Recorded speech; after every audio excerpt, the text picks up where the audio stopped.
right? And just like that, the boys are back. Matt, Jack, and Brian bringing you another episode of Views from Section 400. This is March. We've arrived. We sleep in May. We have the entire month of college basketball to go. And they say sleep in May because we get the national championship at Final Four in April. So that's why we sleep in May, for anybody wondering that. But it's March. We're here. There's a lot going on. Auburn clinched.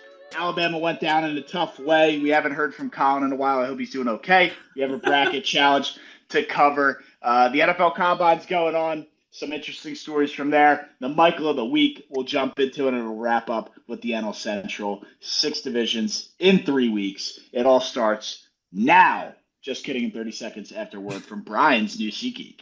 Brand new. Bang! Ladies and gentlemen, the best month on the sports calendar is finally here. Say it with me. This is March.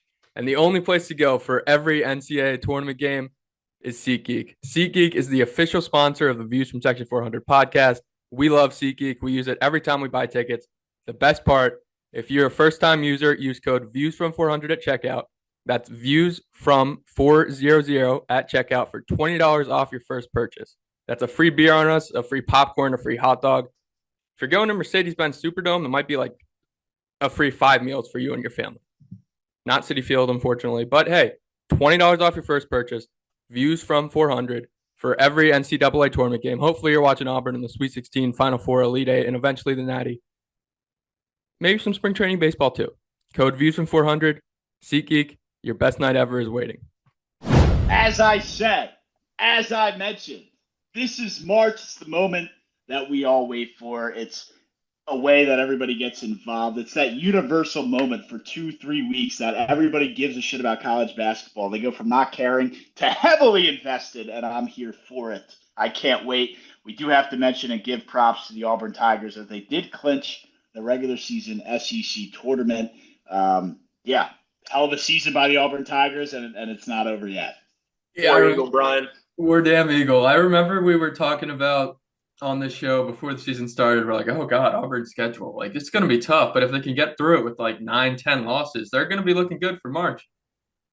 They have 2 losses. One of those in the SEC and the other one to Duke, who is going to be another 1 seed. So, oh man, it's first win in Rupp since 88. And then to do it like they did with getting the belts and then slamming them on the Rupp Arena floor, and then for Jamal Meshack to make the 3-pointer against Bama. And we haven't heard from Colin since. It all dumbed down his message verbatim. It was basically Nate Oates is an idiot, and we haven't heard from Colin since then, so I hope he's doing okay. But just the way Auburn did that, like they've been doing all year, just demolishing teams on the road. I couldn't be more proud of this team. Well said, Brian. War Eagle, there are War Eagle. So many things that you said right there are exactly what I say. So I'm just going to provide a bit more details for the folks that didn't see. After we won that game, who was it? Pettiford went over the stands, and a fan handed him a belt to slap the ground with. He went belt to ass on Rupp Arena's floor, after we beat Kentucky by 15, 20 points. It was an absolute blowout. He handed it to Janai Broom. Janai Broom got his slaps down. Miles Kelly got his slaps down. The whole team was eating. I'm so happy with how we played, on the road. And you didn't mention it, but the game went out. Were you able to watch the last 10 minutes? Because I wasn't. No, they killed him so bad they blew a generator in Rupp Arena. I heard the word on the streets is there was a Kentucky fan so out of his mind, he set fire to one of the generators, and ESPN. In their long history, I can't tell you the last time I wasn't able to watch the last 10 minutes of an absolute barn burner from Auburn, man. It's crazy how awesome that was. And then, you said it, Jemai Meshack. I don't got a lot of love for you, but on Saturday night, I absolutely did, man. Thank you for beating Bama. That was an incredible finish to that game, too. And Auburn's number 1 in the SEC, man. Clinch that title. And before, because I want to talk about that Bama game, too, because that was electric. But last thing about Auburn, because this has been the one thing that has plagued Bruce Pearl teams and the reason we haven't seen them get to the second weekend since that Final Four run. The guard play, we've had the Jabari Smiths, we've had the Walker Kesslers, the Jalen Williams. We've had great front court players. Janai Broom this year. But the guard play, while it's been good, just hasn't been elite enough to where you can win those neutral site games. Matt likes to call them road games, which I mean they pretty much are. And this year we're seeing Auburn win those road games. Tahad Pettiford's averaging like 19 points per game against Ken Palm, top 10 teams on the road. The guards combined for 73 in this game in Rupp Arena, with Miles dropping 30, Pettiford and Chad 20 each. Like, that's how you win in March, and that's how you win a national championship. And I'm so excited because of that. Yeah, the only thing it's an absolutely deep team, and that's what I was going to allude to, because some would say, the belt to ass could be bad juju, could be a jinx, and could all fall apart. But the Auburn team this year just seems too big to rig. It's giving me, remnants of what the Eagles were, where it was like they could do anything, and it was just too big to rig. I don't know how you take down Auburn. I know teams have already done it, but again, they just what they're able to do on the road. And again, I'm a huge road game advocate for winning in March. You see the best teams win on the road, and those are the teams that get it done and hoist the nets, cut down the nets in April. And this Auburn team, I've never seen anything quite like it. And that's why I brought it up last week on the pod. I said, you can start comparing these teams. I know we still have a full bracket to go, but like this Auburn team can compete and contest with some of these greatest teams of all time. And I really believe that. You just got to get it done. And I really hope I see Ja'Kai Howard and Jaheim Hudson and the Electric Whites play a bunch on Wednesday's game against Texas A&M. Like, rest everybody. Denver Jones got banged up in this game against Kentucky. You can lose a road game. You won the SEC now. Rest everybody, and then play your best against Bama to end the season. And then SEC tournament, if you want to go for it, go for it. But all focus right now should be on the NCAA tournament and beating Bama to end the season. No doubt. No doubt. They don't need to do anything, right? Like, they could lose their next two games, and they maybe, if Duke goes on to win the ACC tournament, Duke steals the 1 seed. But just take care of business against Bama, and you have the number 1 overall seed. When you say take care of business, there's 1 game left against Bama. They got A&M on the road Wednesday, and they finish it against Bama. They finish it Bama at home. And the SEC tournament will probably open against Kentucky again.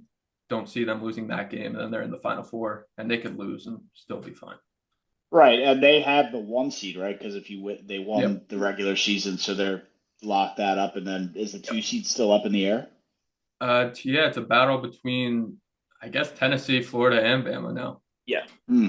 Interesting. Yeah, I'd like to see Florida get that 2 seed. I think they still need to finish out strong to lock up a 1 seed. I don't think they have that locked up. Alabama doesn't have it locked up, and I guess Tennessee's still alive for a 1 seed. So it's probably all those 3 teams. It'll be Auburn, Duke, Houston, and then those 3 SEC teams. I would concur. That's exactly what I think is going to happen.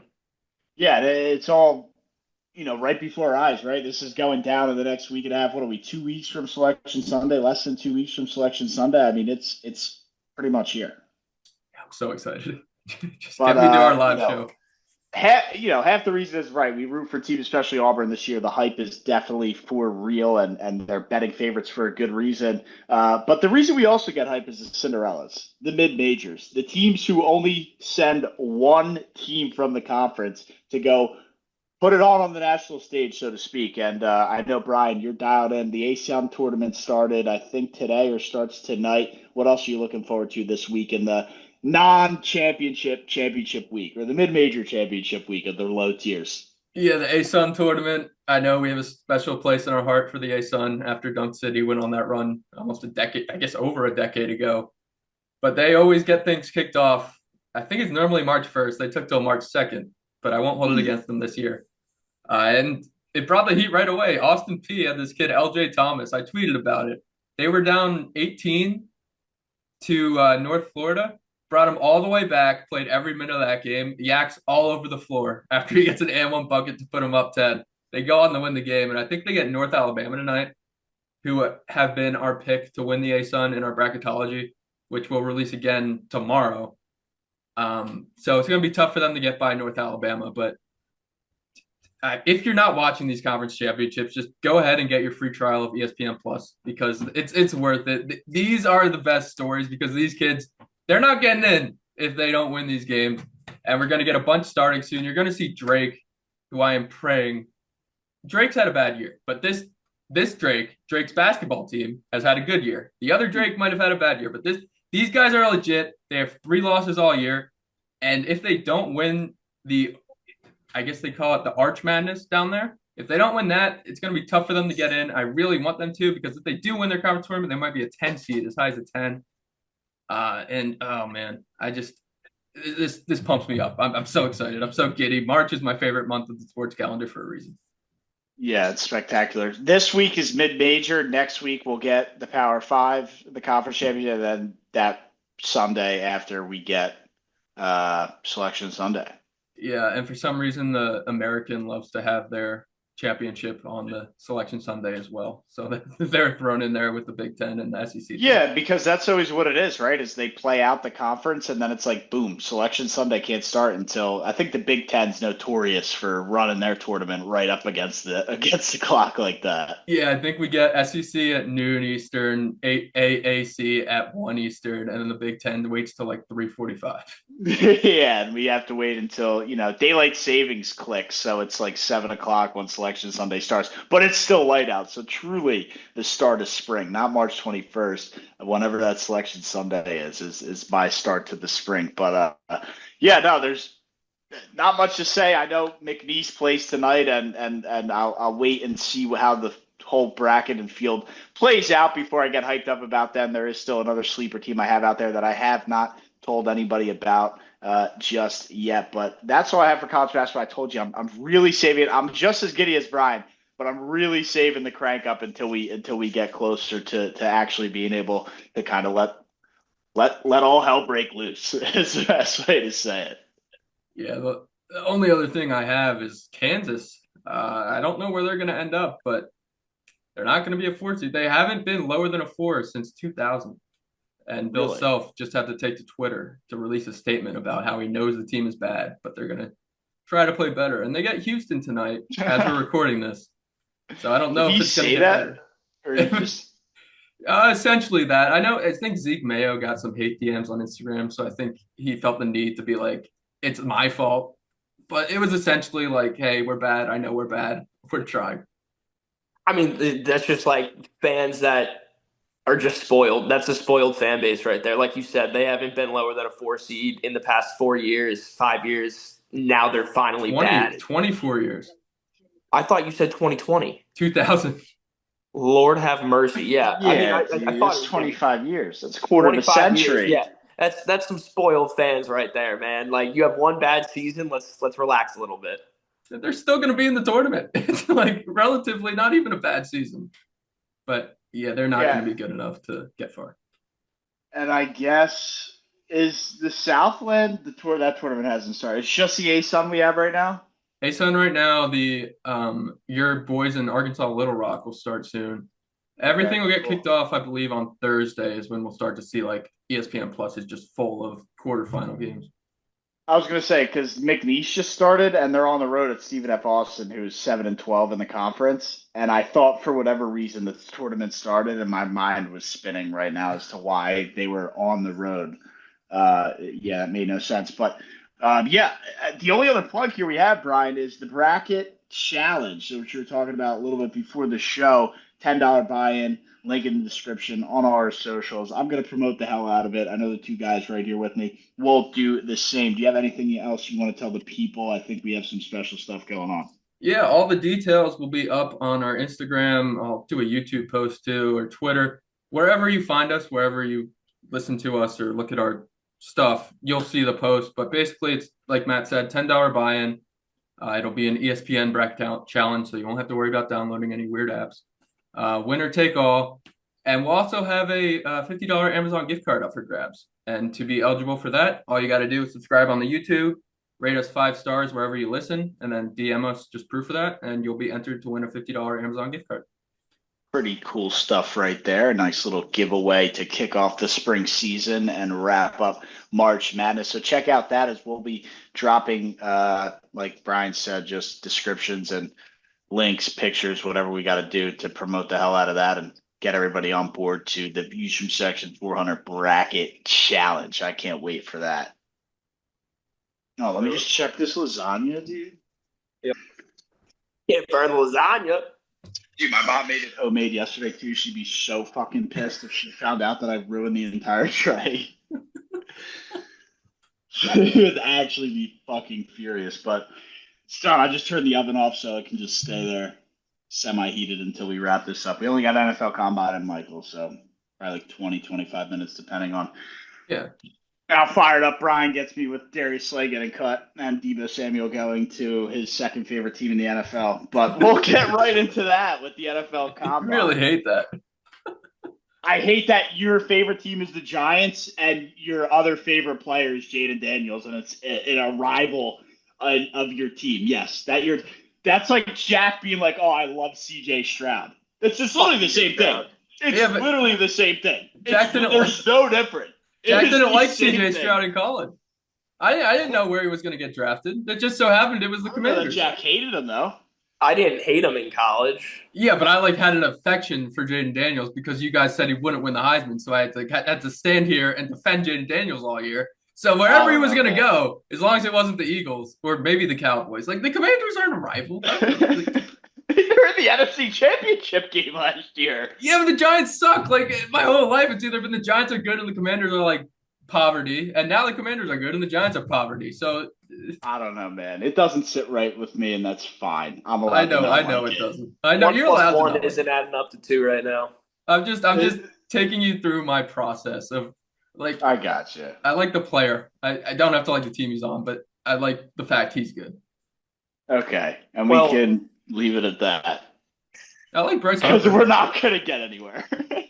Like I like Bryce Harper. I hate that he's on the Phillies. I like Bryce Harper. See, I don't like anybody on the Mets.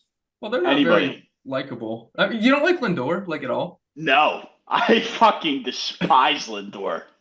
I hate Lindor. He's probably the top guy I hate. Him, Pete Alonso, and I guess Soto's fine because he isn't really. He hasn't been a Met. Yeah. He's just it was Washington. Where'd he go after that? Yankees, Padres. He's been all over the place. So you'll learn it. You'll grow into hating him. I was gonna say 3 weeks into the season, Soto will be on my kill list. Yeah, it just takes one series. He's gonna hit 1 home run off of Wheeler, and now he's on your hit list. Yeah, it might even be sooner than that, but yeah, for now. Opening Soto, day, it's a double. Yeah. I say something in the chat. It's like I fucking hate Soto. Dude, I was already pissed after he hit the home run in spring training, for crying out loud. It's not going to take long, but we'll wait until that season actually starts. We'll jump into some NFL Combine stuff and some players moving around and some headlines at the end. But the NFL is still relevant and always will be. NFL football is king. We had this whole 30-minute rant. Somehow Matt Stafford got brought up about the Rams and this and that. Sean McVay came out today or whenever he came out and said he never saw Matt Stafford ever leaving and it never was even on the table. So kind of confused on who even brought that story up. But Matt Stafford, nonetheless, is headed back to L.A. to command the quarterback position.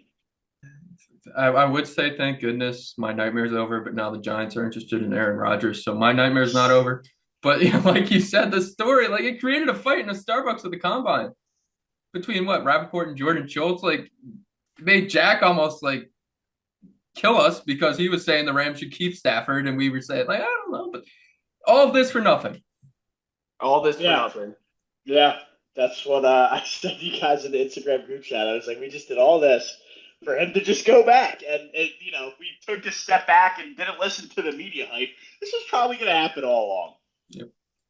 Yeah, I mean, considering it was my Michael maybe a week or two ago when I was just saying, this just makes zero sense to me. Maybe there was a reason why it made zero sense to me because it was never going to happen in the first place. But, the repercussions of this, it was clearly a real thing to the Giants and to the Jets and the Aaron Rodgers of the world.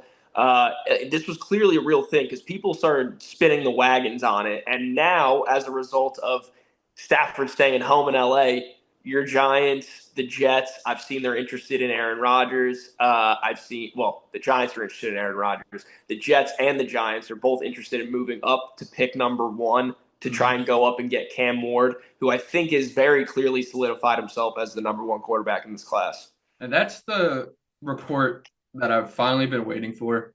They should have done it for Jaden Daniels last year, but Cam Ward's going to take less to do it for this year. Just don't get Cam Ward. Just restart. Get a young quarterback and just go. Stop playing I mean, purgatory.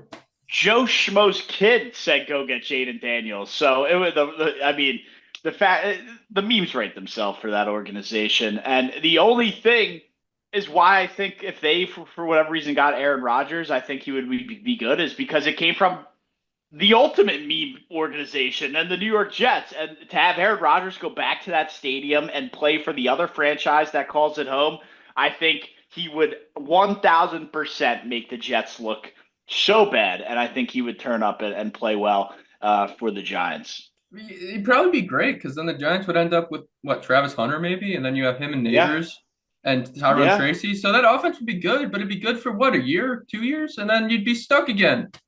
I don't know if you would go with Travis Hunter when it seems like Devontae Adams is most likely going to be packaged with Rodgers. Well, you'd get Hunter in as like the 3 pack. He's going to play DB. Okay. If you want him as a DB, sure. Okay. The Giants, but they pretty much don't have a defensive back on the roster. Might as well just throw out the high school team out there. In what world do the Giants get Aaron Rodgers? They do the Hunter thing and they throw him wherever with Neighbors on the offense where they throw him on defense and then somehow, some way make a play for Myles Garrett. Then I'm probably all the way bought back in. I mean, it seems like they're a team. I mean, they seem like a team. If they were to go for Rodgers, I don't know why they wouldn't go for Garrett. You get Thibodeau, Garrett, Dexter Lawrence, Brian Burns. You can talk yourself into it. You can talk yourself into it. Who needs a secondary when you got all that? Dude, I don't know if Myles Garrett would be able to see the vision because I'm struggling to see the vision. That's the ultimate thing and I'm glad you brought that up. This is very determined on what Myles Garrett wants to do. He already has been very transparent that it's obviously about the money, whatever he says it, but it isn't fully, I guess, 100% about the money. He wants to go play for a winner. The Giants not only have not been that, but have shown not to be competent enough to win football games. So I was just trying to throw, some stuff we can react to out there. And if they got Aaron Rodgers, I mean, I don't know why you wouldn't go all in and try and win now, but Garrett's going to have a tough time being like, yeah, that's where I want to go play football. After not liking it in Cleveland, you think he's going to go like it with the Giants? You're right. Well, they have been competent to win some football games, like when Drew Lock throws for 5 touchdowns, and they wouldn't be in this mess because they would have the 1 pick if that didn't happen. Yeah, it was a wild game, but then they lost games because they didn't have a kicker. I mean, it's a circus, dude. It's a total circus. And they play in New Jersey when they're the New York Giants. You can't get to the game because there's no parking. And I still fully believe that your 2 Super Bowl wins this century were total luck. Might be the case. Absolutely. And look, you could argue like half of the Super Bowl wins ever were total luck. A lot of Super Bowls. I think it was extra special. And you got to get Eli Manning's your quarterback. Yeah, dude. I mean, they had no business winning against the 16-0 Patriots. Like, that was a total farce. And then the other one, I guess I'll give them a little more credit. But even that, though, like, weren't they like 9-8 or 9-7 when they made and won the Super? I mean, it's a little bit of a farce. Yeah, they went out and beat great teams. I mean, they earned both those Super Bowls. They weren't good in the regular season, but the great part about the NFL playoffs is you get hot at the right time. That's what they did. Yeah, but usually you see the team that gets hot at the right time and like they lose in the NFC Championship game or lose in the championship game or lose it. Like you don't see that type of team win it all. And they somehow pulled it off. They aren't good enough, and the Giants were. They weren't, though. I don't know what happened. I was too young to understand and too young to get pissed off about it now. And they beat Aaron Rodgers. They beat that 49ers team that was great. They beat good teams. They did. They did. And we don't need to talk about it because the Eagles are Super Bowl champions. Another NFC East move here that we have to react to. Deebo Samuel just loves playing Philadelphia so much and being involved in the Philadelphia hype that he went to – not their arch rival, but went to their rival, the Washington Commanders. Jaden Daniels, Brian's hyped up about it. Jaden Daniels gets some help. Is it the right help, though? I think it's the perfect move because it's so low risk. What, you give up a 5th fifth round pick, and Deebo's going to be able to, because you can't really play man against Jaden Daniels. He's just going to run for 100 yards on you. And Deebo's good when the guys drop back in coverage and play zone and just let him catch a 3-yard pass and then go play running back. I like the move. They needed another upgrade over De'Ami Brown. Yeah, I like this move a lot. I think Cliff Kingsbury is going to get really interesting. I think he's going to dial up some interesting plays for Deebo. I think that's going to be a great addition to the offense. One thing you do have to talk about is the weapons they do have there, bringing Deebo in. I feel like this is like what some of the MLB teams are doing, where they're just bringing in all these old guys on like some 1-year deals, trying to see what sticks. You got Deebo, you got Zach Ertz, Austin Eckler. These guys are almost in crutches. But let's see what Cliff can pull together. Deebo's not that old, though. Deebo? Yeah, what's he, 28?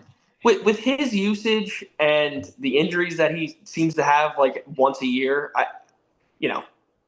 he's definitely not a fresh wide receiver. I think both are true, right? He's not that old, but he's also had injury issues where he might have oldness in what he is with the injuries, right? Like he might be a 32-year-old. He might as well be, even if he's 28, because of all the injuries. And I think above all else, the guy's a total drama queen. You want to call A.J. Brown a drama queen? Deebo Samuel is the pinnacle diva drama queen wide receiver in the National Football League. And Jack, you say he's going to get interesting with, moving him around, throw the ball, run the ball. Wasn't this guy pissed off that he was running the ball too much? So I don't know what's going to happen, but I just think the drama queen aspect nobody's talking about, and he could blow that locker room up, which is the last thing the Commanders need to do with a young quarterback and already a good core. So that's why I'm questionable on the move. Yeah. In Madden, is it a great move? Sure. Great move in Madden. But this is real life. I think they have the leadership around in that organization and in that locker room to. I'm not going to say keep him in check. Deebo seems like a wild man. Like you're not going to be able to really keep him in check, but they're going to be able to try and calm him down a little bit here and there. You got a lot of veterans, like I said, in that locker room. Zach Ertz, Bobby Wagner. You also got the coaches like Cliff. He's been around as a head coach. Dan Quinn's a no-nonsense guy, too. Yeah, Dan Quinn is, a man above all men. He's going to be able to make sure Deebo keeps it PG-13. Yeah, a lot of speculation and hope. I also think, though, like, a big part of that is, like with all receivers, just not getting the ball. And besides Terry McLaurin, he really only needs, like, 4 receptions to be effective. They don't really have anyone that's going to be soaking up targets away from Deebo. So he's going to be able to do his thing and get targeted. But down the stretch, who was soaking up targets for the Niners? Ricky Pearsall or whatever the fuck his name was? I mean, they were like, what's a guy soaking up targets over there? McCaffrey didn't play. Yeah, McCaffrey and Ayuk were both hurt. It would put a lot on Deebo, man, and he got hurt during that stretch because he did have a lot on him. Right, yeah. We'll see how it plays out. A different kind of culture coming to play in the grittiness of the Northeast. Again, I know that Commanders fan base isn't maybe as gritty as some of the other fan bases in the NFC East, and the Niners do have a gritty fan base, so maybe that's not a great point. Yeah, they were trying to get your address to come kill you. They told me to come out there and show up and pull up, and that's fine. Look where they are and look where we are. So we can just leave that to what it is. Anyway, coming to play in the Northeast is a bigger ball game than playing out in fairy tale California. Not San Francisco and San Jose. That's Santa Clara. There's Santa Clara, wherever the fuck they play. They're like the Giants. They claim a city and then just go build a stadium wherever they want. It is pretty bad. In the adjacent state. In the same city. Yeah. San Francisco adjacent. It's absolutely wild. But you guys want to talk performances here? Isaiah Bond went out. Will Howard went out. We saw no Shedeur Sanders other than in press conferences. I don't know. What do you guys think? I didn't really see a lot of their performances this weekend. Yeah, Isaiah Bond said he wanted to break the 40 record that, was it Worthy who said it last year? Yep. Yeah. Did he do it? I don't think he did it. He ran a 4.4. Which is horrible. It's not very fast. No, not even close. All right. And then Will Nothing Howard there. had one of the worst throwing days in NFL Combine history. Did he have a chance to go back and play, No, because I think or was he done? he played at Kansas State for it was either 3 or 4 years, but then he had the year. I think he's done. Is he fourth, fifth round pick? Where is he After targeting right after now? that performance. Undrafted. I'll probably get drafted. I mean, yeah, it's tough. I mean, this dude just won a national championship.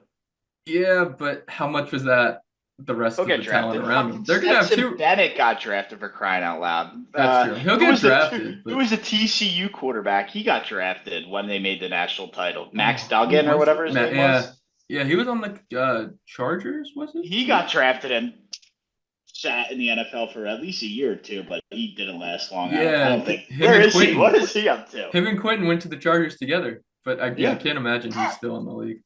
I don't think Duggan's in the league anymore, but yeah, it's been interesting. Look, is Cam Ward doing anything at the combine? I know a lot of the attention's No. been on Shador Sanders, but the two top guys who are projected to go top five haven't seen much. You've seen more of that personality from Shador, which is just what you're going to get. But yeah, Cam Ward kind of staying quiet, not hear much from his camp, and I think that goes a long way and will probably bode better for, you don't need the lights in the media. I know Shador can say that he's used to it and look at his father, and his father had to deal with it, and this, that, and the third. It can affect you to some extent, especially at that young of an age. So we'll see how he fares at the pro day and beyond.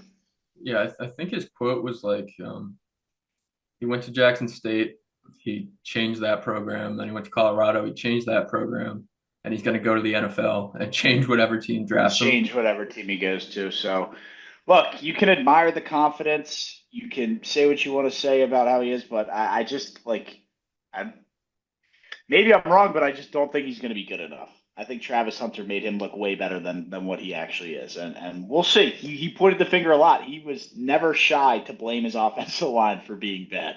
So we'll see what he can do.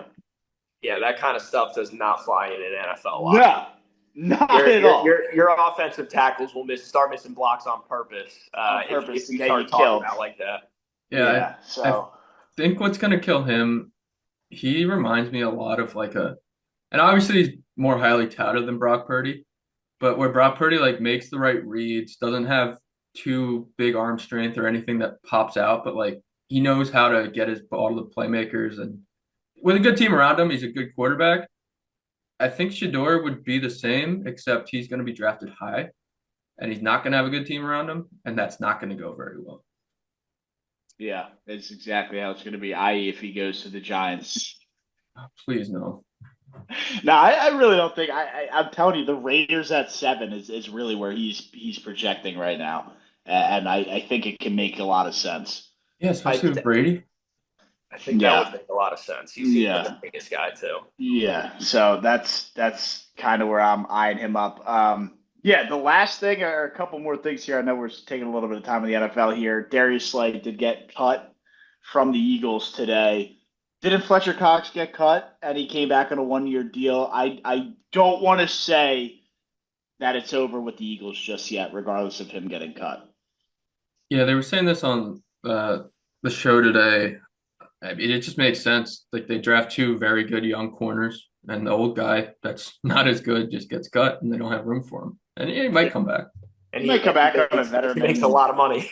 Yeah, I Yeah, mean, you can't afford to pay him like that. I know he was solid, but again, they have the young corners, and I don't know that I'm sold with Cooper DeJean just being the outside number 2 lockdown quarter. I know he's great, but I don't know that that's really his role. I like him more as like a floating safety or hybrid linebacker safety slot guy. I don't know that I love him as the number 2 cornerback.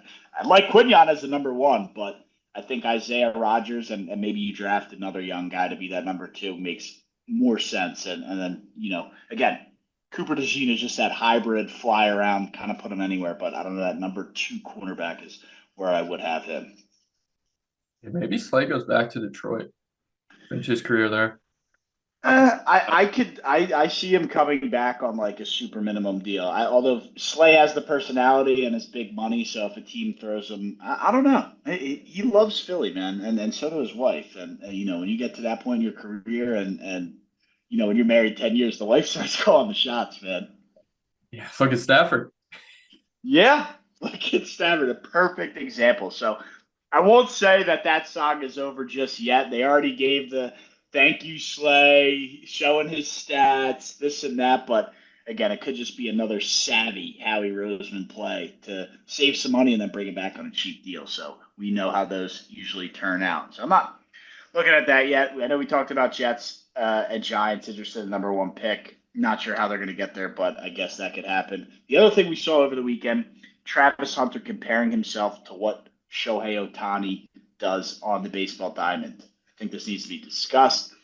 Number one, it's two different levels, college and pros. Number two, what Travis Hunter does, absolutely amazing and spectacular, but I think it is nowhere close to what Ohtani does, especially at the level that Ohtani does it. I think we've all been in agreement that baseball's a harder sport than football based on just like hitting the ball. I mean, this guy hit 50 home runs, 50 stolen bases, and had 120 whatever RBI last year. Sure, he didn't pitch, but we know what he can do on the mound, sub 4 ERA. I think you guys agree with me on this was just kind of a, puff your chest and maybe say something a little more outrageous than you needed to say because that was nuts. 100%. That was a little out of pocket. Actually, it was a little more than a little out of pocket. Ohtani, like you said, is the best. He's probably the best baseball player in the world right now, and that is at the major league level. Yeah. Travis Hunter wasn't the best college football player. I mean, I know he won the Heisman, so I guess maybe you can call him the best college football player, but he's about to go to the major leagues now. And I can tell you right now, he will not be the best corner in his first season. He will not be the best wide receiver in his first season. So, yes, this is puffing the chest, showing the confidence. One thing I did take away from this and start thinking about, though, and Brian, I'll let you go, I promise, but we look at Ohtani and him playing both sides, pitching and hitting, and that overuse may have led to that injury. I think that we should take a look at that. Travis Hunter, if you want to play both sides of the ball, you might get hurt easier than most other people, man. You got to be careful. Yeah, and I think that's kind of where I wanted to go with this because I think I would have agreed with his take more. And it sounds dumb, but I think I would have agreed with his take more if he said what he's doing is harder than what Shohei Ohtani is doing. Because there is an element where like playing both sides of the ball of a football game, playing all 100 snaps is more difficult physically than Shohei Right. Ohtani pitching and hitting. 1,000%. But Jack, like you said, Shohei Ohtani is the best hitter on the planet. And when he's pitching, he's one of the best pitchers on the planet. Travis Hunter is very good at wide receiver and very good at defensive back, but he did it in college. But he wasn't the best wide receiver or defensive back in college, and now he's got to go to the NFL to prove it. So, yeah, I mean, the comp's there. Like, they play both sides of the ball. They both play both sides of the ball well, but Shohei Ohtani's proven a lot more than Travis Hunter. But if he would have said it was harder, I would have been more on his side than him just straight up comparing himself and saying, I'm doing the same thing.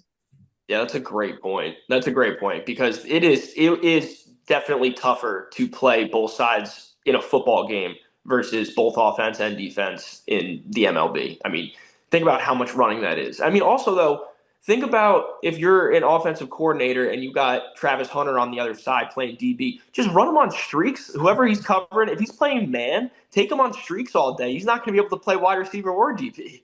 Yeah. No, that's another. That's like he's gonna have to. I can't imagine how much he probably already runs like, what, 6 miles a day. I know Kendrick Lamar does 6 miles a day just so he can rap while he performs. Sure, Travis Hunter does the same type of thing. It's ridiculous. It's a totally outrageous statement, and I'm not going to sit here and try and find an angle where it's, I would have agreed with him if he said that. No, what Otani's doing is, we haven't seen it since Babe Ruth. So, and even Otani's probably doing it. I think that's interesting. Compare Otani to Babe Ruth. I don't know who had the better stats, but I think Otani's doing it at a higher level, no? Or at least the competition's better. We know that for a fact. Yeah, we do. Yeah. Competition's definitely better. You're gonna piss off some people if you start saying he's better than Babe Ruth, but I think I'd agree. I mean, again, we'll see what happens as he gets through his career a little bit more. But I mean, the competition he's playing is a lot better. I mean, it's 100-year difference. There's also a You lot know, more teams in the league, a lot more players in the league. yeah. Look, we don't And have to go that far just yet, and but if he's not already, it's close. Is that fair to say, or am I going to piss people off with that? No, fair, I think it's fair. fair. And also, Pretty Travis fair. Hunter could become Ohtani in the NFL. We don't know. He could. I think the nail on the head point you made though was the physicality of football to what physicality is in baseball. Like you know, to catch it, maybe back to back slant routes over the middle, or have a 4 catch drive and then have to trot out there on defense. Do it in the Mile High City if he has to go play Denver. Like it's gonna be tough. Yeah, gonna be really tough. Those guys are huffing wind after one drive, and they need to have the oxygen tanks off. Sometimes not even in Denver. So, look, again, I'm out of the confidence. Maybe it looks good for scouts and GMs and head coaches that are looking at him, sure, but it's going to be tough. But, that's all I have for the NFL.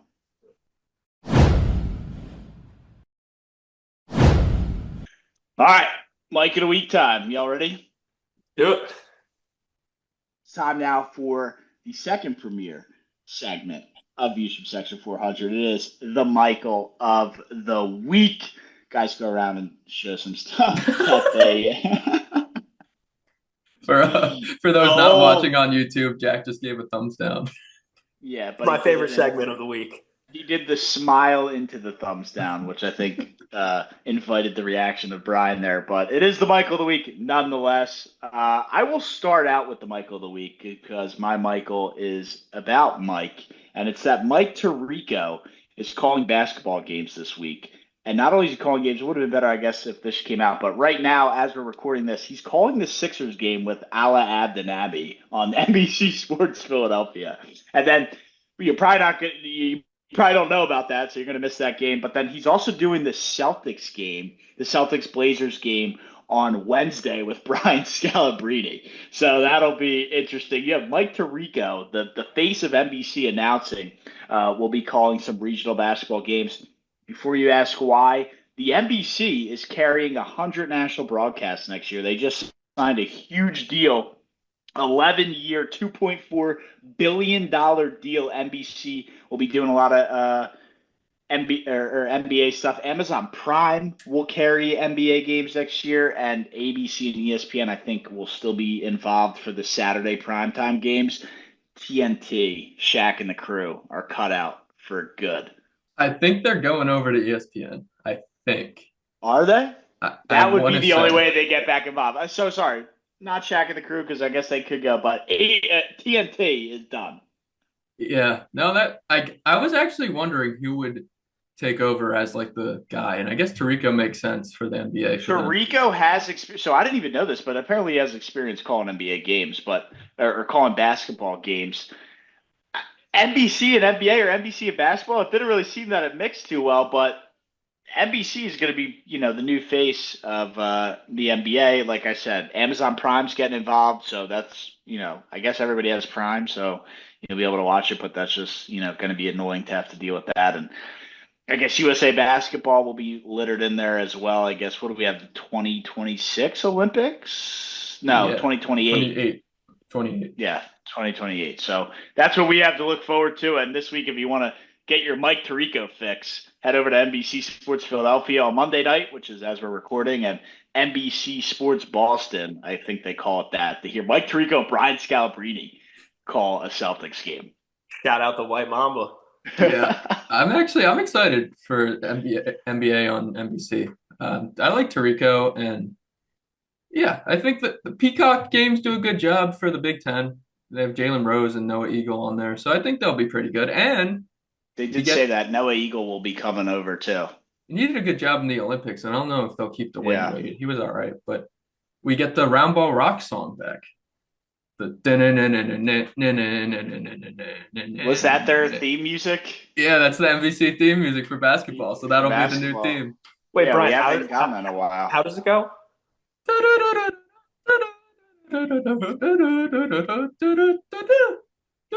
Is that it? Yeah. I thought that's ESPN. No, that ESPN sounded similar, but they actually might have bought it out, but then they got rid of it because it hasn't been like that. But it's Are you originally sure about that, NBC. dude? That's like identical to what ESPN plays. It's Like not it's the same. I know literally this was NBC. identical. I gotta look up the actual song now because my humming's probably not doing it justice. No, it's literally the ESPN one. It's And the different. first one you did before Jackson, what did you just do? Sounded like fucking Batman. Honestly, Brian, I was just trying to get you to do a couple more hums. I didn't mean to send us down a rabbit hole. Yeah, so this is the ESPN.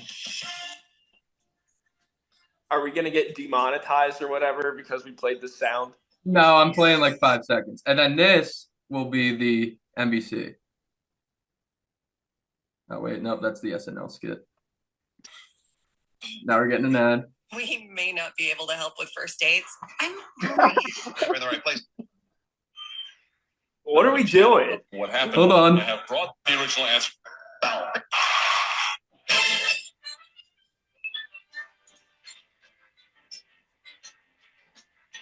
This is Fox Sports 1 has this one now. Yeah, This is the Big East. it'll come back to NBC. Yeah. This is Fox Sports 1 does that for college basketball. That is 1000% their theme song. All right. Well- Glad we got through that. My Michael of the Week is Mike Tirico, is back on basketball. If you want to catch him, like I said, NBC Sports Philly on Monday night, Wednesday night with Brian Scalabrine calling the Celtics game. That's all I got for you guys. Love it. Well, I know you're normally the NASCAR guy, Matt, but I got some NASCAR news for you guys. You see the Love it. next Danica Patrick is here? I did. Catherine Leggy? Is that how you pronounce her last name? Not sure on the name pronunciation, but I did see that they are having Danica Patrick 2.0. Cool, I guess. Whatever. Hey, Get it's a woman involved in sport, but it didn't work out for Danica, so Was she the best of also luck. in IndyCar? I don't know. I don't know her history. I don't know her history, and I just know not that she's gonna they be can't do it, but the girls have not been dominant in racing. she's going to be the first female driver to race in NASCAR since Danica Patrick did it in 2018. And she'll be in the number 78 car, so keep an eye out. That's my Yeah, football and number. if you guys don't know, the girl, I don't know where she's at, but the girl who was kind of like the runner-up to like break into the NASCAR scene next, she raced a lot in the NASCAR Truck Series, was Haley Deegan. I don't know if you ever seen her.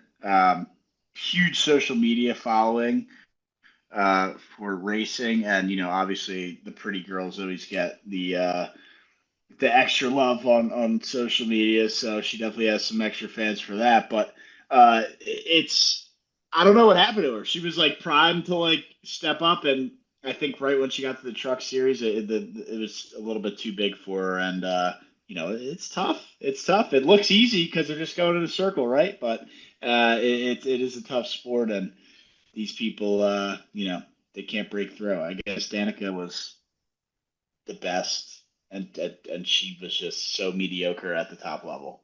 Were the lights too big, or was the truck too big, Oh, or both? I don't know. I don't know. It's a good question. Go ask her. Yeah, pretty much. Pretty tough joke, but yeah. Brian, round us out. Another lady in NASCAR. Nice. Yeah, I actually like this. Our Michaels kind of coincide with, well, my Michael with Matt at least, but I have more sad news revolving around the announcer front. Apparently, Scott Hansen may no longer be doing NFL Red Zone starting next year. The day eventually was going to come, but it should not be this soon. It should not be this soon. No. Why? Why is he not doing it? I didn't know that, but I just felt I needed to say that because this is way too soon. We may be seeing him as part of the NBA coverage on NBC because he's signed to NBC now. He's going to still do Gold Zone for the Winter Olympics in 2026. And that was like a fun little spin on Red Zone for the last Olympics. But what did that do? It was just they had all the TVs up, and he was just jumping from like sport to sport. Yeah, from like curling to water polo to basketball. I guess curling's not in the Summer Olympics, but Curling would be winter, but I get your point. yeah.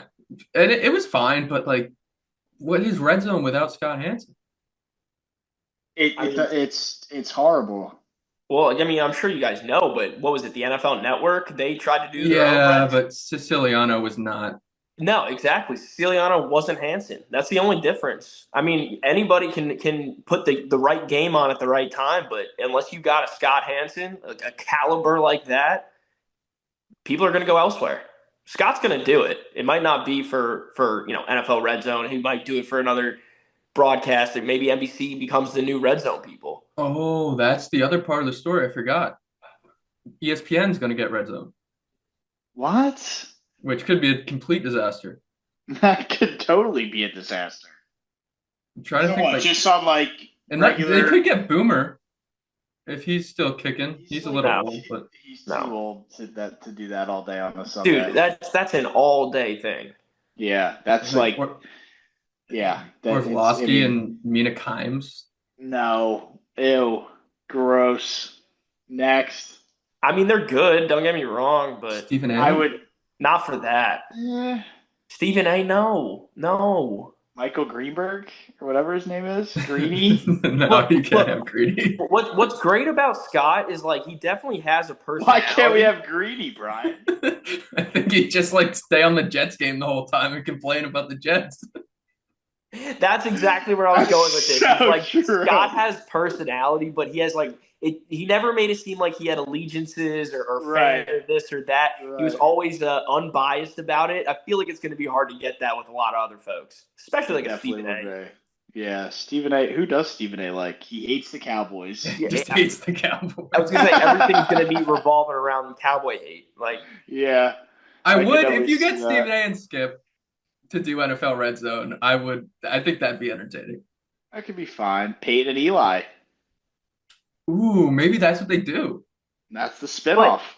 but again, like, are we expecting them to put in the same level of effort as No. Scott No, Hansen? no, Because- not at all. Because that's Not also what at made all. Scott so great. He was there with you the whole time, man. The whole day and the level of energy, it didn't fall off. It was It there never all fell day. You knew from 12:59, 1 o'clock when it started. He had the same energy at 7:45 or 7:30 when that final 4 o'clock 4:25 game ended. All day it was the same Scott. I don't know if that's uppers or PEDs, but it was the same Scott all day.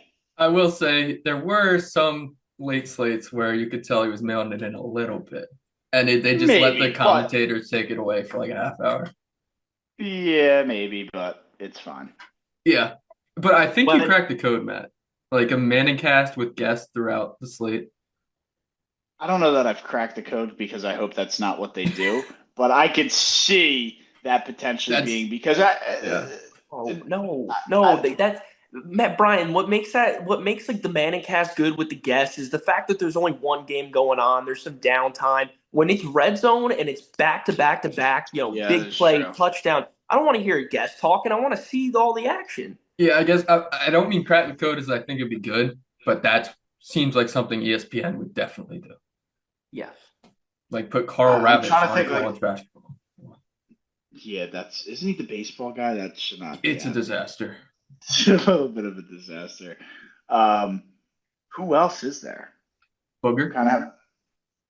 get the Booger No. Mobile out for Red Zone. Please, no, that would ruin it. It's gonna be ruined. We've come into realization that it's gonna be ruined. Yeah, RIP I the am the Booger same. Mobile. Dude, there's a reason he had a short-lived Monday Night Football career, or Monday Night Countdown career, and being a part of that broadcast because that was the epitome of bad. That's why they literally had to go give Joe Buck $20 million because of how bad Booger, Do whatever you his get name Buck to was. do it?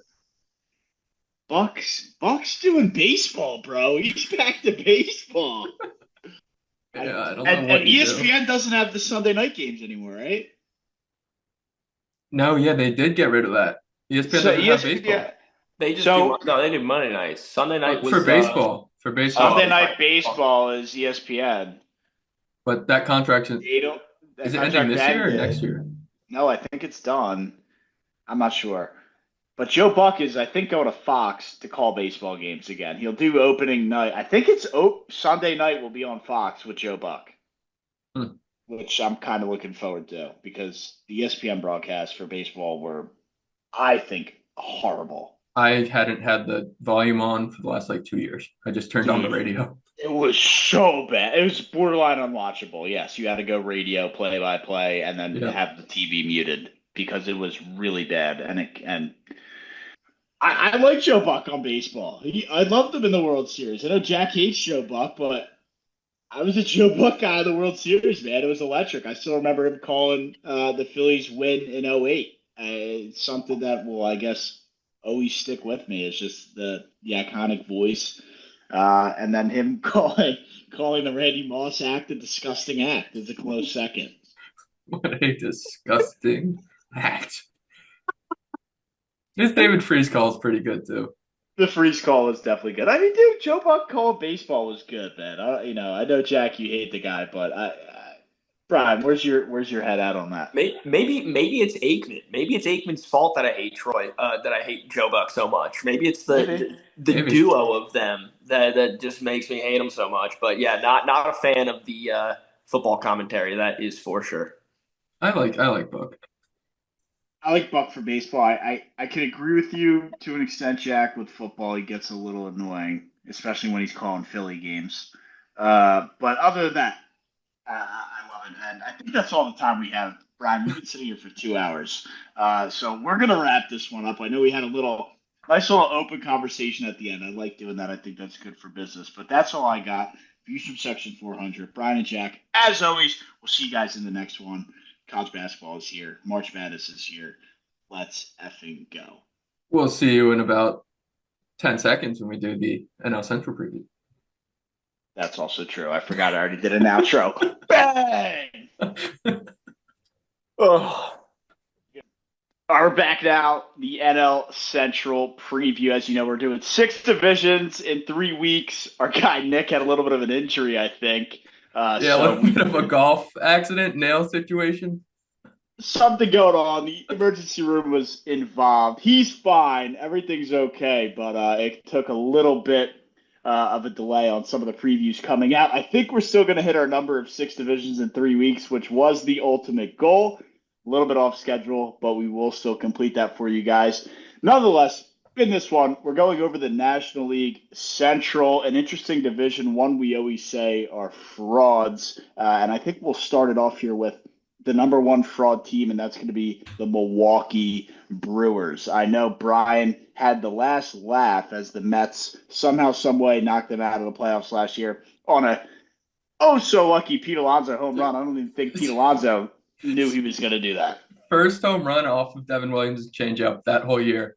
But I actually watched the Mets put all the games back on YouTube. So it got, like last week, it was like right before I went to bed, I saw that game. So I just watched that home run call from Howie Rose, like 5 minutes on repeat.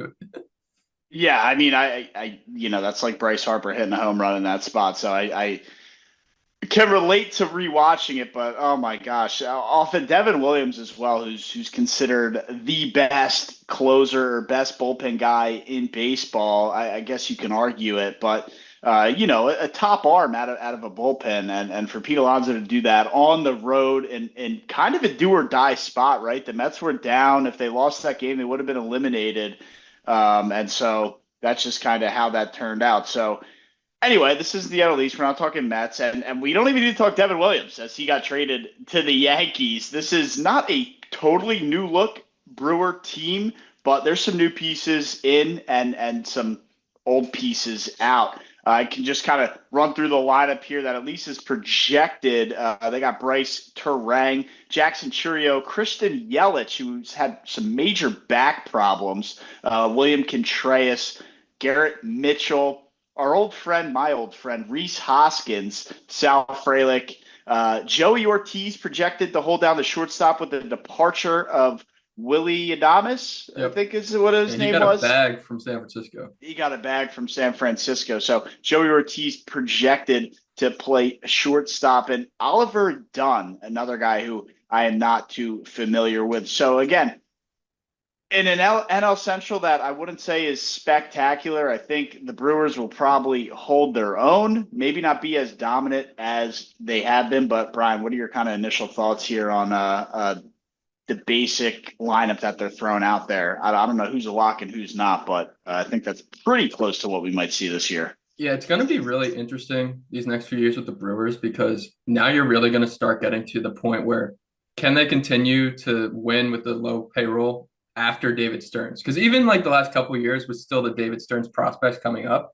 Now you're going to start to see the non-David Stearns prospects, and I think they can still do it. And if Jackson Chourio is there in the middle of that order, he killed the Mets in that postseason last year. And if he takes that next step, and if Christian Yelich could stay healthy, that's a really, really good top of the lineup with those two. Yeah, and Christian Yelich, I think he just played his first spring game. So coming back from a pretty serious either back injury or back surgery. So we'll see what he can do. We know he's been reliable, a premier MVP candidate back in those 2017, 2018 days. Now he's just the old veteran glue guy who can still put up stats and still have a decent bat in the heart of that lineup. But, you're relying on a guy that's getting old with injuries. Was it him and Matt Kemp in that commercial when they were No. going after the MVP? It was a Dodger. It was actually Cody Bellinger. It was Oh, Bellinger. yeah, okay. It was Christian Ryan Yelich. Braun and Matt Kemp that were having the, Yes. yeah. And then they did Belly and Yelly. It was the MVP cringy back and forth that they did between the two for National League MVP there. But yeah, I mean, Yelich will probably sit right in that 3 spot. William Contreras. Is he cousins or brothers with Wilson Contreras? I think cousins. He's his little brother. Oh, it's a brother situation? I don't know. They are related. I do know that. Yeah, they're definitely related. They're definitely related. But comes from the bloodline for sure because this guy can hit and can really hold his own with the average. We see catchers in the game. There are premier catchers, but then there's usually a pretty big fall off. Yeah, they are brothers, and they're both still all right. But William's definitely the better. And he's what, their cleanup? So yeah, he'll probably go cleanup.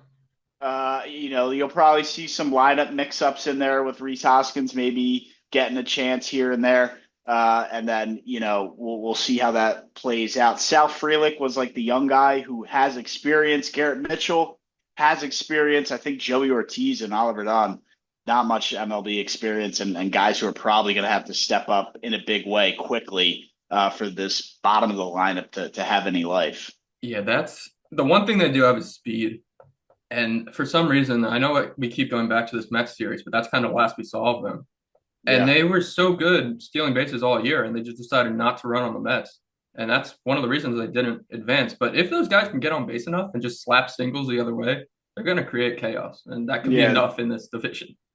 That could definitely be enough. We'll get to some of the other teams. I want to run through their projected pitching lineup. No more Corbin Burns. We know he left a few years ago. Freddie Peralta slated to be their premier number 1 and nestled in at the number 2, Nestor Cortez coming over from the New York Yankees. So that is going to be their 1-2 punch. Tobias Myers, he's a young guy, right? So we'll see, if he maybe comes out as a superstar or a standout talent as a prospect, he might take over number 2, maybe even number 1. Who knows? I think Freddie Peralta should probably have the number 1 spot locked up all year. Yeah, the goal with Freddie is they want him to be the next Corbin Burns. He's their guy. Right. He's their ace. Right. And he has the stuff for it. He just has trouble with walks and getting deep into games.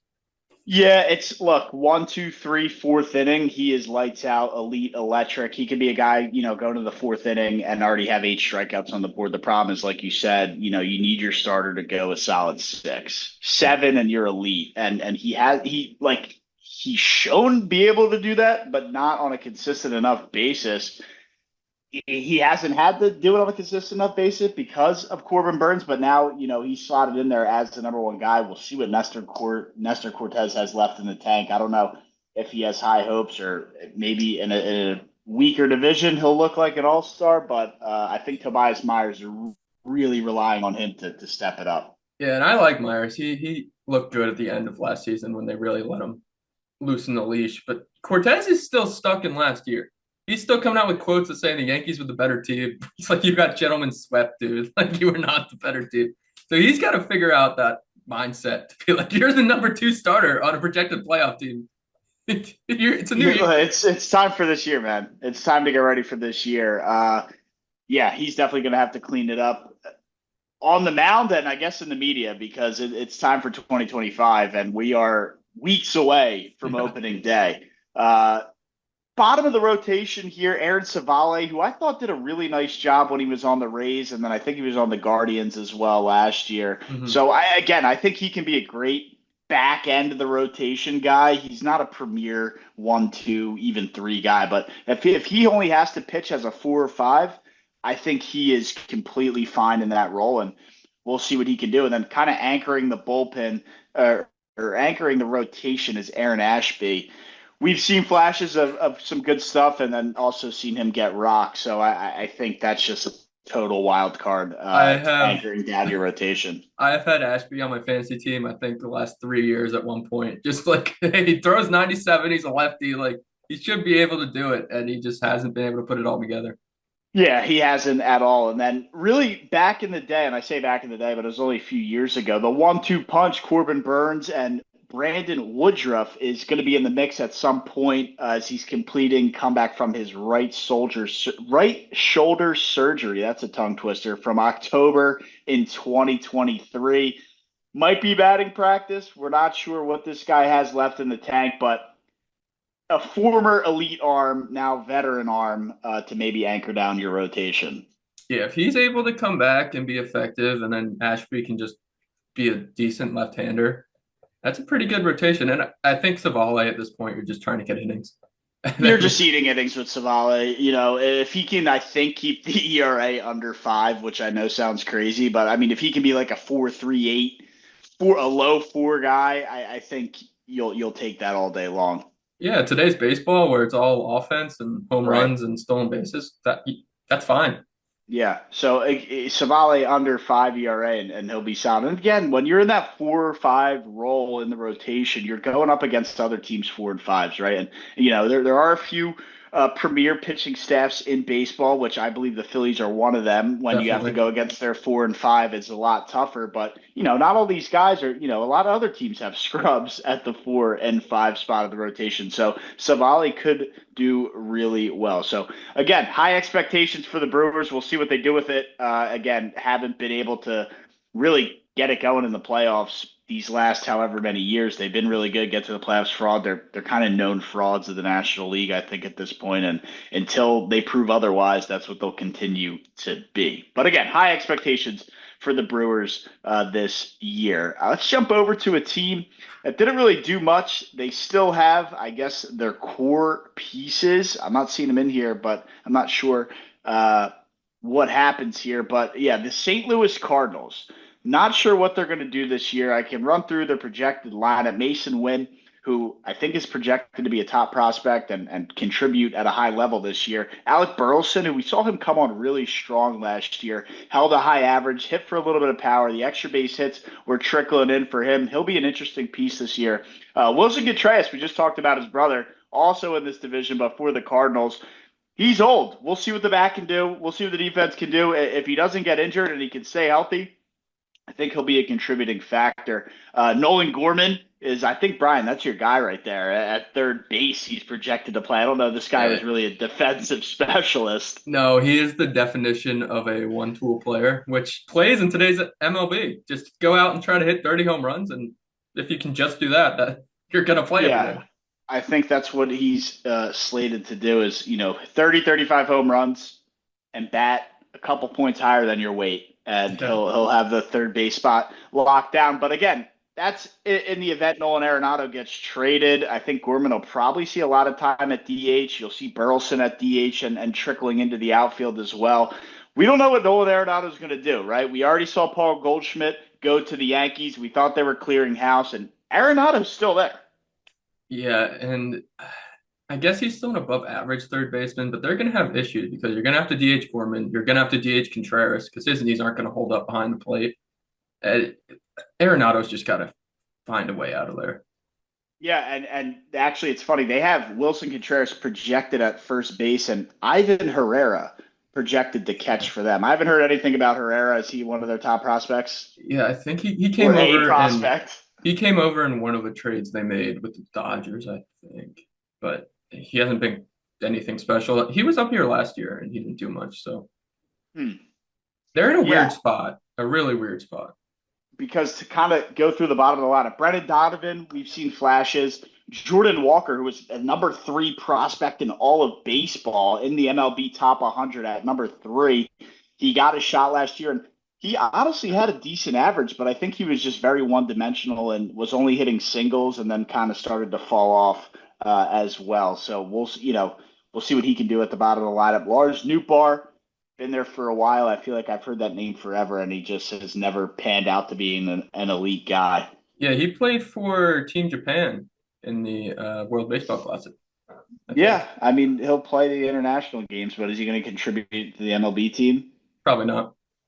Probably not at the level that they would like him to. And then Michael Ciani, I had no idea anything to do. They got rid of Harrison Bader all those years ago, and I guess he's the center fielder now.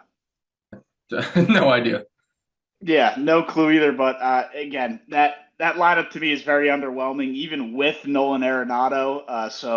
Again, it could be tough times in St. Louis again. But the Cardinals are always that weird organization where they just can come out, and Mason wins a 5-tool All-Star this year. Alec Burleson turns into that elite 2-hole hitter. Wilson Contreras finds another gear at 30 whatever years old he is. Nolan Gorman hits 40 home runs. Again, as you can tell, I'm getting to a lot of things that need to go right for them. But Yeah. I guess there is a world where it could happen. Yeah, they're most likely going to be that like mid 70s win team that'll never get swept. So you don't want to play them, especially in St. Louis, because they're just going to be frisky and annoying. Right.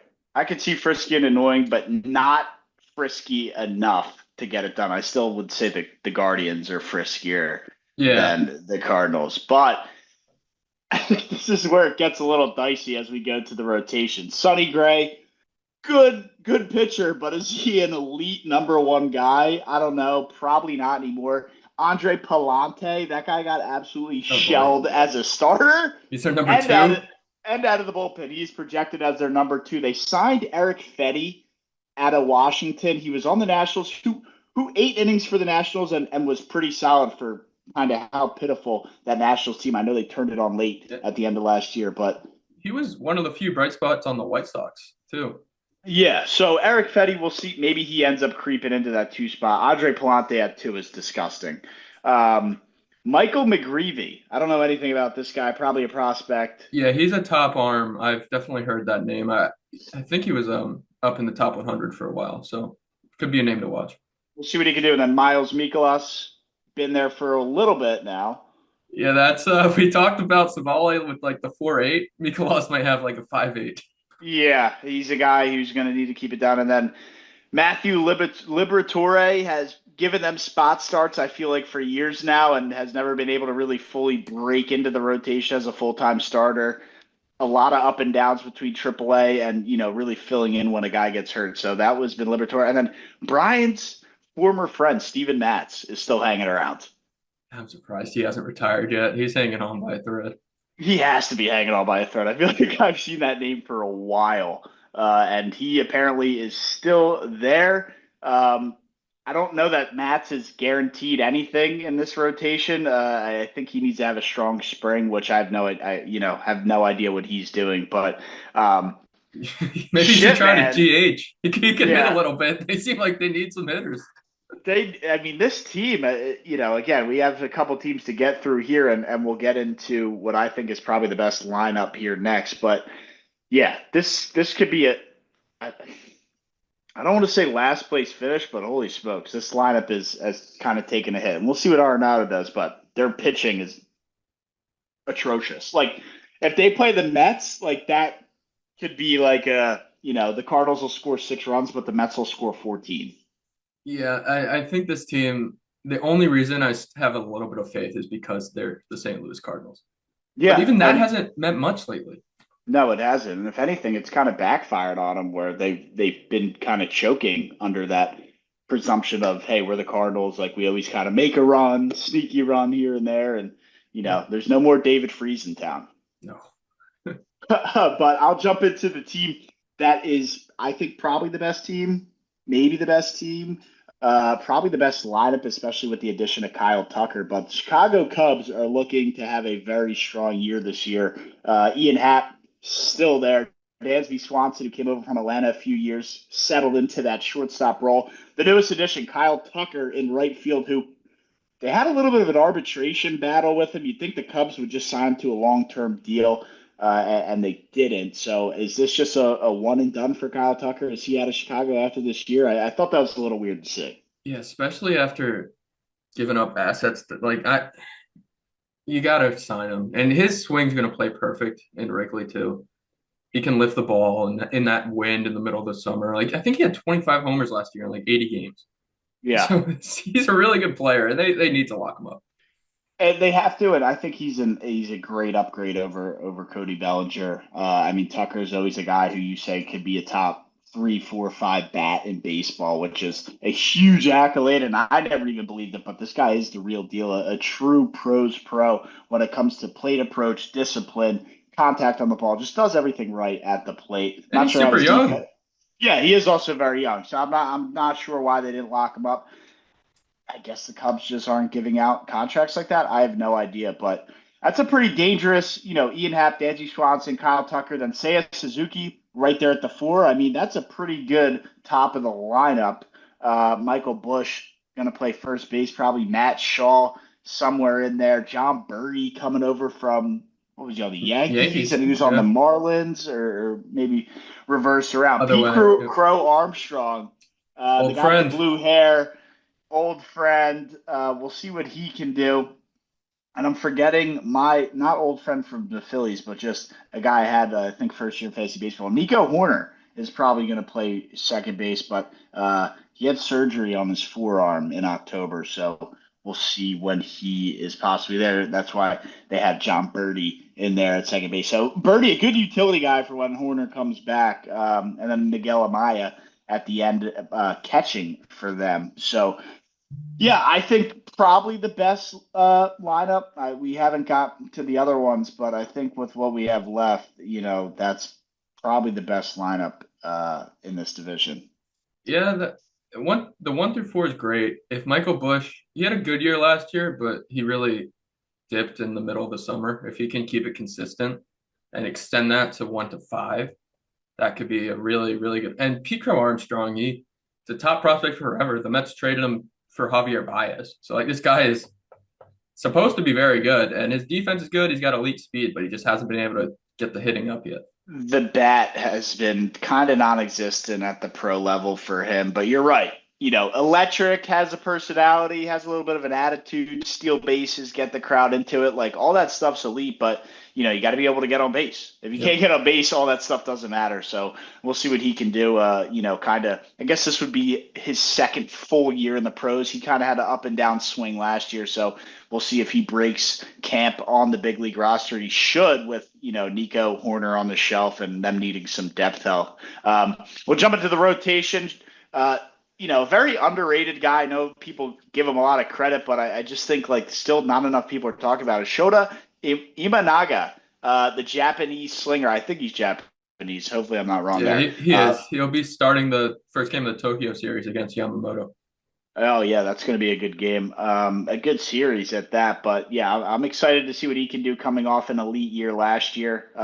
Jameson Taillon, who is just, I think, a glorified innings eater at this point now. He'll just be fine. Again, the guy they have slotted in at number 3, Justin Steele, I think he would be my number 2. Steele had an electric year last year, and we'll see what he can do. But, again, lefty, righty, lefty coming off the rotation. You don't see that too often in the rotation. I know, again, my Phillies, they got lefty heavy in that rotation there, but it's still something that you don't see too often because then they follow it up with another lefty. They signed Matthew Boyd, I think, over from Detroit. So, Again, older guy, not going to blow you away.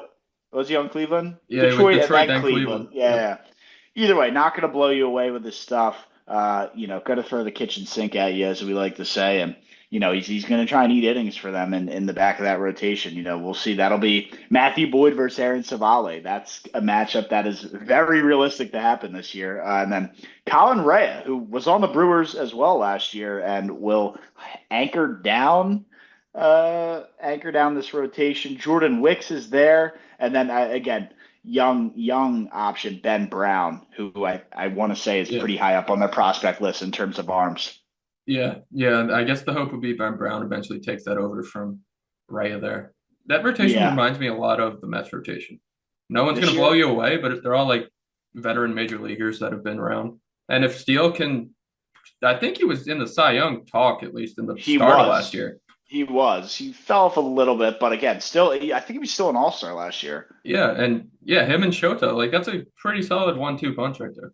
Pretty solid 1-2, and again, they, I think that top of the lineup: Happ, Swanson, Kyle Tucker, Seiya Suzuki, Michael Busch if he figures it out, and then if they get Nico Horner back, who has shown to be a 280 plus hitter, it's a decent lineup to go along with a decent rotation. I think it's probably the best mix we have. Maybe the Brewers are a little bit better. I'm not sure, but I like the Cubs a lot this year, strictly because of Kyle Tucker. We'll jump into the team that has all the hype on just one player. It's the Pittsburgh Pirates. We'll get to that player when we get to the rotation, but just quick lineup rundown. Andrew McCutchen, probably wash. Brian Reynolds is probably going to be their best hitter this year. O'Neal Cruz, when is he ever going to break out? Has he already? Joey Bart, coming over from San Francisco, I believe, slated to be in the 4-hole as the catcher. Pretty disgusting. I know. Nick Gonzalez, Jared Triolo, Brian Hayes, who just has always, I feel like, just been that, when's he going to be elite kind of guy? 260 average, 270 on base. Yeah, and it's what it is. It's not horrible, but it's just not great. Yeah. Brian's old friend and just funny character, Tommy Pham, is in the mix this year to anchor down the bottom of this lineup. He'll be there for a month. He'll be there for a month, baby. And then IKF, Isaiah Kiner Falefa, is there, probably going to play shortstop. Is O'Neal Cruz going to play? Like, where's he going to go? I don't know. It's going to be wild. But, that lineup's pretty ugly. That might be worse than the Cardinals one. Yeah, it might be. I know we hated on it, but Brian Reynolds, he's the only bright spot I think you have there. Brian Hayes will be fine at the bottom line, but Joey Bart in the 4-hole, that guy might not hit 20 home runs. Yeah, if you could just get O'Neal Cruz to hit singles and take his walks instead of just hitting 20 homers and then being an automatic out when he doesn't hit a homer. Agreed. But they'll have all the hype and probably, the most hype, maybe because of social media, but Paul Skeens, their premier opening day starter, coming off that Rookie of the Year. Maybe you could have said he had a shot at Cy Young. I forget if he was in the voting or not. I think he was close. He might have been, I forget if he was a finalist or not, but he didn't have enough innings. Hopefully he'll get it this year. Yeah, and he's obviously going to be the premier guy. We'll see if he gets the run support, how long until he gets pissed off that they didn't really do anything with the lineup this year. They kind of, Mitch Keller, he's okay. Jared Jones, I think, has a lot of potential and a lot of hype around him. We'll see if he can put that all together. I really like Jared Jones. I think Jared Jones could be a really, really good pitcher. I like their rotation. It's just they don't have any bats. Yeah, Johan Oviedo I think he came from the A's, pitched well with the A's. And that sounds right. That sounds right. And then my old friend, Bailey Falter, to anchor down. I think he's fine as an anchor. He is a great player prop. He'll always have like 4.5 strikeouts, and all you need him to do is go like 5 or 6 innings, and he'll get the 5 strikeouts. And he'll get it, dude. He'll get it. The problem, again, with him is I think the same issue with Freddie Peralta of being able to do it for 3, 4, 5 innings. He'll be lights out the first 3 and then really could blow up in a bad way. So I don't know. Not much hype around the Pirates right there, other than Paul Skeens for me. Yeah, it'll be fun watching Paul Skeens, and I hope he just can avoid what seems like the inevitable elbow injury with all these flamethrowers. But if he can just stay healthy all year, it's going to be a lot of fun to watch Paul Skeens. It definitely will be. The Reds, the Cincinnati Reds, who I feel like always have so much potential and hype around them. I don't hate the lineup this year with some additions as well at the bottom of the lineup. But Matt McClain, who got hurt and did it, I mean, that year he came to the league, he was like, Yeah. not a poor man's Jose Altuve, but he reminded me of like short, played second base, but had some sneaky power and always was getting the clutch hit. I really loved what Matt McClain did until he got hurt. Ellie De La Cruz, how long is he going to be a hyped up prospect? You know, a lot of people actually are starting to say, you know, he isn't as good as he comes off today. He was good last year, and the hope is he can take that next step. I think he's the favorite right now to lead the league in steals. Okay, he should be. I mean, he's going to be stealing bases like crazy. Tyler Stevenson, good hitting catcher. I'm not sure how the defense is, but he'll be there. Spencer Steer at first base. I like what he can do with the bat. Yamir Candelario, came from the Tigers. He'll be okay. TJ Friedel, he'll be okay. Not great, not horrible. And then here's where the additions come in. Gavin Lux from the Dodgers. We'll see what he can do. Austin Hayes, who did absolutely nothing with the Phillies. We'll see what he can do. And then Jake Fraley is there, who's just a veteran guy. I don't know that he has the bat speed still, but a guy who came in hot and then I think fell apart. Christian Encarnacion Strand. He was a high-level prospect who kind of fell off. And then Noel B. Marte is supposed to be another guy who contributes at some point this year. I think Encarnacion Strand had that run where he hit like 6 homers in his first 7 games or something. Yeah, and then he fell off. Yeah. And completely fell off a cliff. So he's going to play first for them? Or DH? I guess think Steer will play first? Both corner spots are viewed as open. So Steer probably at first base, McClain at second, Gavin Lux at third. And then Elliott short. That's not a bad infield. And then Elliott short, Tyler Stevenson's a fine catcher. I mean, they'll be fine. They'll put up runs. That'll be a fun team to watch. And we could jump into the rotation, which the top is good with Hunter Green. As long as he doesn't blow it up, he should be fine. Brady Singer, we know what he can do. At number 2, I don't know. We'll see. Nick Martinez, we know all about Nick Martinez. Not sure that he's the guy you want as the number 3, but I would roll Nick Lodolo as the number 3. I mean, at least he has a little more promise, right? Yeah, he's a big strikeout guy. It's just big strikeout stay guy. healthy. Health has been a big issue for Lodolo, but he was right up there with Hunter Green as like guys who had this potential and were supposed to be the 1-2 punch. I think maybe they say, hey, let's start him a little lower so he doesn't have all the pressure. I'm not sure, but Rhett Lauder is anchored or slotted to be the anchor, and don't forget about Andrew Abbott. Nobody knows where he is at. Is he hurt? I like Andrew Abbott. He's there, but it said contributed to the rotation last year, could be on the outside looking in. Yeah, he was good last year, 3.72 ERA. Yeah, I don't know why they have him on the outside looking in. Again, these are just projections that we're going off of and could definitely change. I feel like Andrew Abbott. He's working back. I guess he had an injury late last year. Okay. He just threw a live batting practice today. So he might be ready if he's not ready for opening day, he'll be ready pretty early. Yeah, so and I think, when you have the likes of Nick Martinez, we don't even know what Red Lauder is going to be. I think Andrew Abbott, if he can just be some sort of shell of what he was last year, he should have a spot in that rotation. Yeah, get Abbott in there. But that's kind of all we have here, Brian, for the NL Central. We just ran through probably the most, I don't know about most boring, but definitely, I don't know how high the expectations are. I know the Cubs will have expectations, the Brewers will have expectations, but none of these teams absolutely blow me out of the water. And I don't know that I see the World Series team in this mix. No, I think this is another wild card round exit for the NL Central. I think you hyped me up on the Cubs, though. I'll take the Cubs to win this division with the Cardinals coming in last. Yeah, dude, when I said Cardinals at first, I was like, maybe, but their lineup's really bad. Again, there are some prospects that we don't know about. And the rotation is disgusting. Yeah, it's not good. It's really not good at all. So, I like the Cubs a lot. Again, the Pirates aren't going to have the bats, I don't think. And I think it's Cubs win it and the Reds kind of chomp at the bit all year and maybe they get it down to like, oh, Reds are 2 games out, but they don't ever catch them. But I could see the going Cubs Reds in that order.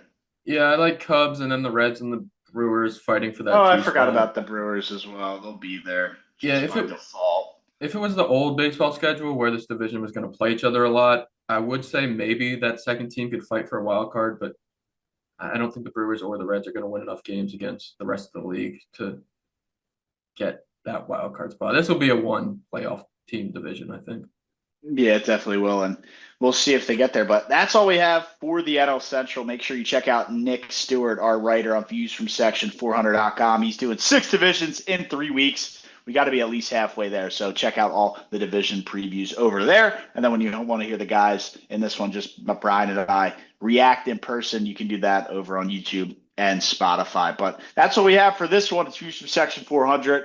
I'll catch you guys in the next one. Finish the job, Tigers. You are now in the mix. What job do the Tigers have to finish? The Auburn Tigers. Oh.